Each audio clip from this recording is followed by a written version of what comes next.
ایسا نہیں لگتا کہ ہم نے دیومالائی جو ہے وہ قصے کہانیوں کے ساتھ آنکھ کھولی، تو اس بات کو ڈیفائن کرنا ضروری ہو گیا کہ مقصد کیا ہے، اور اوپر تو کوئی نہیں بیٹھا ہوا۔ اس سے پھر پیچھے جائیں، خود دیومالا کے وجود میں آنے کی وجہ کیا ہے؟ وہی تجسس۔ میں چونکہ اس مسئلے کو حل کرنا چاہتا ہوں، میں اپنے وجود کی تحلیل کرنا چاہتا ہوں، میں یہ جاننا چاہتا ہوں کہ یہ کائنات کیا ہے، میں یہ جاننا چاہتا ہوں کہ میں کیا ہوں، میں یہ جاننا چاہتا ہوں میرا مبدا کیا ہے، میں یہ جاننا چاہتا ہوں میرا منتہا کیا ہے۔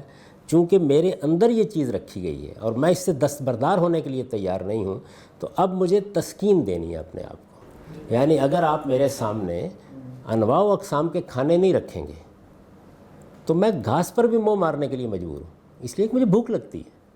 اگر آپ مجھے صاف شفاف پانی نہیں دیں گے تو ممکن ہے میں جوہر کا پانی پینے کے لیے مجبور ہو جاؤں، کیونکہ مجھے پیاس لگتی ہے۔ بالکل اسی طرح میرے اندر جو تجسس کی جبلت ہے وہ پوری قوت کے ساتھ حملہ آور ہوتی ہے، اور وہ کہتی ہے کہ کوئی جواب تلاش کرو۔ اب جواب کبھی میں دیتا ہوں تو وہ دیومالا بن جاتی ہے، کبھی دیتا ہوں تو فلسفہ بن جاتا ہے، کبھی دیتا ہوں تو شاعری بن جاتی ہے۔ یعنی مجھے تو جواب دینا ہے، ہر حال میں دینا ہے۔